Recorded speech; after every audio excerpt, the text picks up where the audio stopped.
Hello, నేను miss రావు.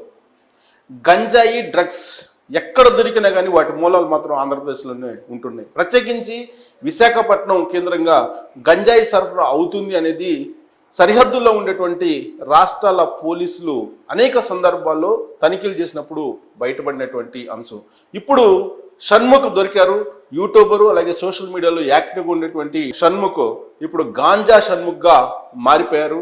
అసలు పోలీసులు రైడ్ చేసినప్పుడు ఏం జరిగింది, షణ్ముఖ్ ఏ విధంగా దొరికారు, దాని వెనక ఉన్నటువంటి కథ ఏంటి, ఈ గంజాయితో దొరికినటువంటి షణ్ముఖ్ అనేది పూర్తి వివరాలు తెలుసుకున్నాం. ప్రస్తుతం న్యూస్ ఎడిటర్ రవి లైవ్లో సిద్ధంగా ఉన్నారు. Ravi, good evening.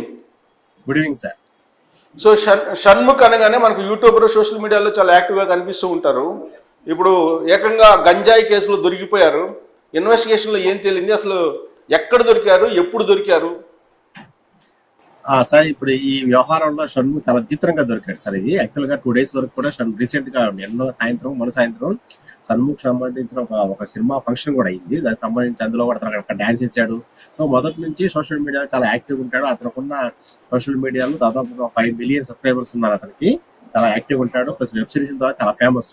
అలాగే మేము చంద్రముద్ర అదే క్రెడిబిలిటీతో బిగ్ బాస్ కూడా వెళ్ళాడు. అయితే 2021లో అనుకుంటా ఇటువంటి కేసులో డ్రంక్ అండ్ డ్రైవ్ దొరికాడు. డ్రంక్ అండ్ డ్రైవ్ దొరికిన తర్వాత అప్పుడు ఒకసారిగా బాగా ఫేమస్ అయ్యాడు. ఆ తర్వాత బిగ్ బాస్కి వెళ్ళాడు. ప్లస్ ఒక అమ్మాయి వ్యవహారంలో కూడా మనోడి పేరు ఎప్పుడు వినిపిస్తూ ఉండేది. అది అతనికి పాపులర్ తెచ్చిపెట్టింది. అయితే రీసెంట్ గా అయితే ఈ గంజాయి స్కామ్ లో మాత్రం చాలా విచిత్రంగా దొరికాడు. ఎందుకంటే నిన్న షణ్ముఖ్ వాళ్ళ సోదరుడు సంపత్ అని ఒక అతను ఉన్నాడు. అతనికి సంబంధించిన అతను నన్ను మోసం చేసి నన్ను పెళ్లి చేసుకోలేదు, వేరే అమ్మాయి పెళ్లి చేసుకోవాలని చెప్పి నార్సింగ్ పోలీసులకు ఆ అమ్మాయి కంప్లైంట్ ఇచ్చింది. కంప్లైంట్ ఇస్తే సో అతను నిజంగా తెలుసుకుందాము, ఏం చేద్దాము, మొదటి పోలీసులు పిలిపించి మాట్లాడదామని చెప్పి అతనితో పాటు మౌనిక, అమ్మాయి పేరు మౌనిక బాధితురాలు. ఆ బాధితురాలు పోలీసులు వెళ్ళేసరికి అదే ఇంట్లో నానక్రామ్ కూడా అదే ఇంట్లో సంపత్తో పాటు షణ్ముఖ్ కూడా ఉన్నాడు. అది షణ్ముఖ్ ఎలా ఉన్నప్పుడు షణ్ముఖ్ అందరూ మామూలుగా లేడు. అతను ఆ క్షణానికి గంజాయిలతో దొరికిపోయాడు. సో పోలీసులు పెట్టిన కేసు ఒకటి, అక్కడ షణ్ముఖ్ దొరికిన కేసు ఒకటి. సో పోలీసులు అంటే ఇద్దరి మీద కేసు బుక్ చేశారు. అసలు మీకు గంజాయి ఎక్కడిది, ఎక్కడి నుంచి తెప్పించారు, మీకు ఎవరు ఇచ్చారు, ఎలా వచ్చింది అని చెప్పి ఈ కోణాలను విచారణ మొదలు పెట్టారు. సో అక్కడ కూడా ఆ స్పాట్ లో కూడా షణ్ముఖ్ కొంచెం పోలీసులు మేనేజ్ చేద్దామని చెప్పి కొంచెం ట్రై చేశాడు. పోలీసులు కూడా కొంచెం దాంట్లో కనిపించినా కానీ ఈ వ్యవహారం కొంచెం సీరియస్ అవడంతో పెద్దగా రీసెంట్ గా రేవంత్ రెడ్డి గవర్నమెంట్ కూడా ఇదే విషయం మీద, ఈ గంజాయి మీద, ఈ డ్రగ్స్ మీద చాలా సీరియస్ గా ఉక్కుపాదం అవుతుంది. కేవలం గాంజా శంకర్ అని పేరు పెట్టిన ఒక కారణానికి సినిమా టైటిల్ మార్చమని చెప్పి సినిమా ప్రొడ్యూసర్ కి అలాగే సాయంత్రం నోటీసులు జారీ చేసిన తెలంగాణ ప్రభుత్వం. అలాంటి ప్రభుత్వం ఈ విషయంలో మాత్రం అస్సలు ఇంత కూడా లైట్ తీసుకోలేదు. వెంటనే అతని మీద కేసు బుక్ చేశారు. ప్లస్ అతనికి ఎవరిచ్చారు. సో ఇప్పుడు రాబోయే రోజుల్లో కూడా ఈ గంజాయి సేవిస్తే కొన్ని మన చట్టాల ప్రకారం అతను సేవించాడు కాబట్టి అతను బాధితుడున్నారు. కానీ అతను బాధితుడైనా కానీ అతనికి ఎక్కడి నుంచి వచ్చింది ఇప్పుడు?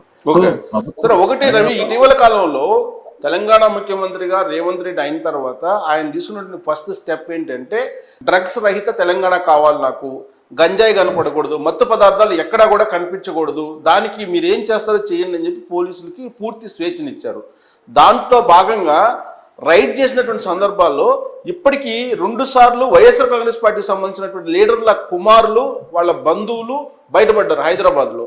అంటే గంజాయిని సరఫరా అంతా కూడా ఆంధ్రప్రదేశ్ నుంచి అవుతుంది అనేటువంటి అనుమానాలను పోలీసులు వ్యక్తం చేస్తున్నారు. ఒక నెల్లూరు సంబంధించి నుడాకు సంబంధించినటువంటి లీడర్ యొక్క ఒక బంధువు ఈ మధ్య కాలంలో హైదరాబాద్లోనే దొరికారు. ఆ తర్వాత చేసినటువంటి రైడ్ లో కూడా వైఎస్ఆర్ కాంగ్రెస్ పార్టీకి సంబంధించినటువంటి వాళ్ళే దొరికారు. ఇప్పుడు ఈ షణ్ముఖ్ కూడా ప్రాథమిక విచారణలో విశాఖపట్నం నుంచి ఈ గంజాయిని సరఫరా చేస్తున్నట్టు అనుమానిస్తున్నారు. సో ఇది వీళ్ళు వైజాగ్ తోటి వీళ్ళ సంబంధం ఏంటి? సో ఇతను షణ్ముఖ్ జశ్వంత్ వైజాగ్ ప్రాంతానికి చెందినవాడు సార్. అక్కడి నుంచి వచ్చి ఇక్కడ సెటిల్ అయ్యాడు. యూట్యూబ్ లో సోషల్ మీడియా చేస్తుంటాడు.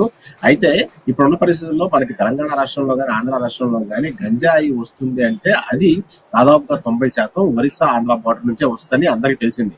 సో ఇప్పుడు ఇంకా చాలా తక్కువ సార్. గతంలో 1 సంవత్సరం క్రితం వరకు అయితే కేసీఆర్ ప్రభుత్వం ఉన్నప్పుడు ఆ సూర్యాపేట బోర్డర్ లో ఆంధ్ర నుంచి వచ్చే వెహికల్స్ ని, లారీలు మొత్తం ఆపి చెక్ చేశారు గంజాయి రవాణా అవుతుంది లేదు. ఆ స్థాయిలో జరిగింది, ఆ స్థాయిలో రవాణా అయింది. సో రీసెంట్ గా కూడా ఒక 2-3 సార్లు పట్టుకున్నప్పుడు కూడా వైసీపీ నేతల పేర్లు వచ్చాయి. అయితే ఈసారి కూడా ఈ షణ్ముఖ్ జశ్వంత్ కి ఈ గంజాయి సప్లై చేసింది వైసీపీ నుంచి కొంతమంది చేశారండి, అతను వాళ్ళ దగ్గర నుంచి కొనుగోలు చేశాడని కూడా వార్తలు వస్తున్నాయి. సో అయితే ప్రస్తుతానికి పోలీసు అదే పనిలో ఉన్నారు. సో ఇతనికి సప్లై చేసింది ఎవరు, ఎక్కడి నుంచి వచ్చింది, అది సప్లై చేసిన కిన్పిన్ ఎవరు, సో ఎక్కడ దొరికిందో దీనికి ఆ పార్టీ వాళ్ళ సంబంధాలు ఆరోపణలు అయితే ప్రస్తుతానికి అయితే ఈ వ్యవహారాన్ని వాళ్ళు చెప్పట్లేదు. తర్వాత అఫీషియల్ గా అన్ని కన్ఫర్మ్ చేసుకున్న తర్వాతే చెప్పేందుకు కూడా పోలీసులు సిద్ధంగా ఉన్నారు సార్. సో షణ్ముఖ్ బ్రదర్ ఎవరైతే సంపత్ ఉన్నారో ఆ సంపత్కి సంబంధించిన కంప్లైంట్లో ఆ సంపత్ లవ్వర్ ఎవరైతే ఉన్నారో ఆవిడిచ్చినటువంటి కంప్లైంట్లు ఆవిడని కూడా అదుపులోకి తీసుకుని విచారిస్తున్నారా, లేదంటే కేవలం గంజాయి కోణం నుంచే పోలీసులు వెళ్తున్నారా? లేదు సార్, ఆవిడ కంప్లైంట్ షణ్ముఖ్ మీద ఇచ్చింది, ప్లస్ అట్లాగే సంపత్ మీద కూడా ఇచ్చింది. అది వేరే కేసు. ప్లస్ గంజాయి దొరకడం ఇది ఇంకో కేసు అయిపోయింది. ఇప్పుడు ఏంటంటే ఆ కేసు విచారణలో ఆవిడతో నిజంగా మోసం జరిగిందా లేదా, మోసం చేస్తారా లేదా అనే యాంగిల్లో చేస్తున్నారు. అన్నిటికీ మించి అది సపరేట్ గా పక్కన పెట్టి అసలు గంజాయి ఎక్కడి నుంచి వచ్చింది వీళ్ళకి, ఈ అన్నదమ్ములు ఇద్దరికి అవకాశం గంజాయి అలవాటు ఉందా, గంజాయితో పాటు డ్రగ్స్ కూడా దొరికినాయని చెప్పి ఆరోపించారు. సో ఆరోపణలో నిజమెంత, ఆ డ్రగ్స్ ఎక్కడి నుంచి వచ్చినాయి, ప్లస్ వాటికి ప్లస్ ఈ గంజాయిలో ఏపీ బోర్డర్కి ఉన్న సంబంధాలు ఏంటి, ఈ విధంగా ఈ యాంగిల్లో ప్రస్తుతం విచారణ చేపట్టారు పోలీసులు. సో 2-3 రోజుల్లో పోలీసులు కూడా సంయుక్తంగా ఒక ప్రెస్ మీట్ రిలీజ్ చేసే అవకాశం ఉంది. ప్లస్ అదిగాక ఈ విచారణ అనంతరం వాళ్ళకు కూడా షణ్ముఖ్ జశ్వంత్ సంపత్ జశ్వంత్ వాళ్ళకు కూడా ఒక ప్రెస్ మీట్ పెట్టే అవకాశం ఉంది సార్. దాని గురించి నిజానిజాలు ఏం జరిగింది, ఎందుకు జరిగింది, అలాగే మొత్తం చెప్పి వాళ్ళు క్లారిఫై చేయడానికి కూడా ప్రయత్నిస్తున్నారని ఎప్పుడే మనకు అదే సమాచారం నేర్చేసి. రవి, రీసెంట్ గా మనం చూస్తే హైదరాబాద్ లో వెలుగు చూసినటువంటి ఒక సంఘటన కూడా చూస్తే కనుక ఇద్దరు లవర్స్, అతను ఈ అమ్మాయిని కాదన్నాడని చెప్పి ఆ అమ్మాయి తన కారులో గంజాయిని పెట్టి పోలీసులకు కాల్ చేసి పట్టించినటువంటి సందర్భం కూడా బయటకు వచ్చింది. అలాంటిది ఏమైనా ఈ ఎపిసోడ్ లో కూడా చోటు చేసుకుని ఉందని చెప్పి ఏమైనా అనుకోవచ్చా? అయితే సార్, మీరు చెప్పిన ఎపిసోడ్ లో అతన్ని లవర్ ని విరికించడానికి ఆ అమ్మాయి ఏం చేసిందంటే కారులో గంజాయి పెట్టింది. అయితే గంజాయి పెట్టింది కానీ ఆ పెట్టిన గంజాయిని ఆ కారులో ఉన్న లవర్ ఆ క్షణానికి తాగుతున్నట్టుగా లేడు. సో అతని దగ్గర ఉంది తప్ప ఆ తర్వాత వాళ్ళు జరిగిన ఫోన్ కాల్ సంభాషణలో ఒక ఇంటెలిజెన్స్ ఆధారంగా ప్లస్ వాళ్ళ టెక్నాలజికల్ ఎవిడెన్స్ ఆధారంగా సో ఈఎంఐ పెట్టిన విషయం కనిపెట్టారు. అయితే ఇప్పుడు కూడా పోలీసులు కూడా ఇప్పుడు మీకు వచ్చిన డౌట్ మాకు కూడా వచ్చింది, ఇదే యాంగిల్ కూడా వెళ్తుంది. అయితే పోలీసులు వెళ్లే టైంకి అక్కడ షణ్ముఖ్ గంజాయి తాగుతూ కనిపించాడు. గంజాయి తాగుతూ కనిపించాడు. అతను తాగుతూ కనిపించి అతను అడ్డంగా బుక్ అయిపోయాడు. ఎందుకంటే పోలీసుల దగ్గర సాక్ష్యాలు ఉంటాయి. వీడియో రిలీజ్ చేయలేదు. వాళ్ళు ఏంటంటే ఆ అమ్మాయితో పాటు పోలీసులు వెళ్ళినప్పుడు వాళ్ళు వీడియో రికార్డ్ చేసుకున్నారు. రికార్డ్ చేసిన కూడా దొరికింది. అందుకనే అంత గంటాపదంగా సో అతను చేస్తూ దొరికాడు కాబట్టి వాళ్ళ మీద కేసు బుక్ చేశారు. తెలుస్తుంది. సంపత్ ఏ విధంగా అయితే వాళ్ళ లవర్ ని మోసం చేశారు అని చెప్పి ఇప్పుడు ఆరోపణలు ఎదుర్కొంటున్నారు, గతంలో షణ్ముఖ్ కూడా ఇలాంటి ఆరోపణలు ఎదుర్కొన్నటువంటి కొన్ని దాఖలాలు కూడా ఉన్నాయి. దానికి సంబంధించిన వివరాలు ఏమైనా ఉన్నాయా సార్? ఇప్పుడు ఈ షణ్ముఖ్ అనే వ్యక్తి సోషల్ మీడియాలో బాగా ఫేమస్ అయితే షణ్ముఖ్ సోషల్ మీడియాలో ఫేమస్ అవడానికంటే ముందు దీప్తి సునైనా అనే ఒక అమ్మాయి సార్, ఆ అమ్మాయితో లవ్ అఫైర్ ద్వారా ఇంకా బాగా ఫేమస్ అయ్యాడు. యాక్చువల్ గా సోషల్ మీడియాలో షణ్ముఖ్ యశ్వంత్ కంటే దీప్తి సునైనాకి ఎక్కువ క్రేజ్ ఉంది సార్. ఆవిడ ద్వారానే ఆవిడ లవర్ గా ఇతను బాగా ఫేమస్ అయ్యాడు. ఆ తర్వాత ఇతను కూడా నిరూపించుకున్నాడు. అయితే రీసెంట్ గా జరిగిన ఒక 2 సంవత్సరాల నుంచి ఆవిడతో బ్రేకప్ అయిపోయింది, అందుకని ఆవిడ దూరంగా ఉంటున్నాడు అనేక కారణాలు కూడా వినిపించిన. ప్రస్తుతానికి అయితే వీళ్ళిద్దరం మధ్య ఎలాంటి రిలేషన్ లేదు, ప్లస్ వీళ్ళిద్దరు విడివిడిగానే ఉంటున్నారు.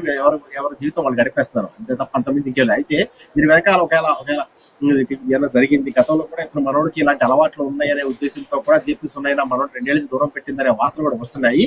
అయితే అది ఎంతవరకు నిజం అనేది వాళ్ళే చెప్పారు. ప్రస్తుతానికి అయితే మాత్రం వాళ్ళిద్దరి మధ్య ఎలాంటి రిలేషన్ లేదు, అంతా ఎవరు సపరేట్ గా ఉంటున్నారు. ఒకటి రవి, ఇప్పుడు దీప్తి సునైనా అలాగే షణ్ముఖ్ వీళ్ళిద్దరూ కపుల్సా, లవ్వర్సా, లేదంటే ఫ్రెండ్సా? సార్ ప్రస్తుతానికి అయితే ఒక 2 ఏళ్ల క్రితం వరకు ఫ్రెండ్స్ సార్. 2 ఏళ్ల తర్వాత ఒక బిగ్ బాస్ తర్వాత ఇద్దరు లవర్స్ అయ్యారు. సో వాళ్ళిద్దరు తాము లవర్స్ గానే పరిచయం చేసుకున్నారు సార్. ఇంట్లో పెద్దవాళ్ళకి కూడా తెలుసు. అయితే ఎక్కడో మరి తేడా జరిగింది. ఆ తర్వాత 1.5 year బ్యాక్ అనుకుంటే ఇద్దరు విడిపోయారు.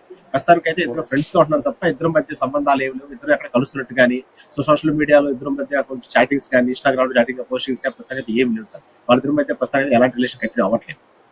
సో ఆ రిలేషన్ బ్రేకప్ అయిన తర్వాత ఈ ఎపిసోడ్ బయటకు వచ్చింది కాబట్టి ఆ బ్రేక్ అయినటువంటి దాంట్లో భాగంగా ఇతను వ్యసనానికి పాల్పడి ఉండొచ్చు అనేటువంటి యాంగిల్లో పోలీసులు ఆలోచిస్తున్నారా?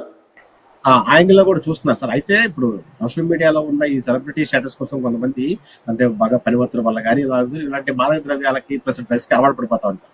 సో అంటే ఇప్పుడు బిగ్ బాస్ కి వెళ్ళడానికంటే ముందు షణ్ముఖ్ జశ్వంత్ సోషల్ మీడియాలో పాపులర్ గా తెలుస్తూ పడ్డ. దాంతో పాటు అతను జూబ్లీ హిల్స్ చెక్ పోస్ట్ దగ్గర ఒక యాక్సిడెంట్ చేశాడు. యాక్సిడెంట్ డ్రంక్ అండ్ డ్రైవ్ లో దొరికిపోయాడు సార్ ఆ రోజు కూడా. సో కాబట్టి ఇప్పుడు అలవాట్లు అనేవి ప్రతి వ్యక్తికి ఉంటాయి, కానీ జాగ్రత్తలు తీసుకోవాలి. జాగ్రత్తలు తీసుకోకుండా సొంతంగా అలా డ్రైవ్ చేసుకోవడం ప్లస్ ఇలా కనిపించడం వల్ల ఇబ్బంది అవుతుంది. సో సోషల్ మీడియా అలవాట్లు అనేవి అందరికీ ఉంటాయి, ఎవరికైనా పరిమితిలో ఉంచుకుంటారు. కానీ ఇతను మాత్రం అట్లా అయినప్పుడు బయటకు రాకూడదు. హిట్ అండ్ రన్ లో దొరికిన తర్వాత పోలీసులు కేసు ఫైల్ చేశారు. అది కూడా మన టీవీలో కూడా వచ్చింది. సో అక్కడ నుంచి ఓకే. ఆ తర్వాత బస్కి వెళ్ళాడు తప్ప అలవాట్లు అనేవి ఇంకా ఆ క్షణం ఆ తర్వాత మరి ఏం జరిగింది తెలియదు, కానీ ఆ నేపథ్యంలోనే వాళ్ళు విడిపోయినట్టు కూడా కొంచెం వార్తలు ఉంటే అది ఎంతవరకు నిజం చూడాలి. Right, thank you very much Ravi వివరాలు తెలియజేసినందుకు. మొత్తం మీద హైదరాబాద్ పోలీసులకు షణ్ముఖ్ అడ్డంగా దొరికిపోయారు గంజాయి తీసుకుంటూ. ఇప్పుడు గత చరిత్ర మొత్తాన్ని పోలీసులు తవ్వుతూ ఉన్నారు. షణ్ముఖ్ ఎవరెవరిని ఏ విధంగా ప్రలోభ పెట్టారు, గంజాయి గతంలోనే అలవాటు ఉందా, డ్రగ్స్ ఏమైనా సరఫరా చేస్తున్నారా, డ్రింకింగ్ సంబంధించినటువంటి లిక్కర్ సంబంధించినటువంటి వ్యసనం ఏమైనా ఉందా, అసలు ఈయన ఎక్కడెక్కడ తిరుగుతుంటారు, అసలు వైజాగ్ నేటివిటీ ఉన్నటువంటి ఈ షణ్ముఖ్ ఆంధ్రప్రదేశ్ నుంచి గంజాయిని హైదరాబాద్ తీసుకొచ్చి తన వరకే వాడుకుంటున్నారా, లేదంటే దీన్ని వ్యాపారంగా చేస్తూ ఉన్నారా అనే దాని మీద వేగంగా ఇన్వెస్టిగేషన్ అయితే జరుగుతుంది. అడ్డంగా షణ్ముఖ్ అయితే బుక్ అయ్యాడని చెప్పి మనం చెప్పొచ్చు.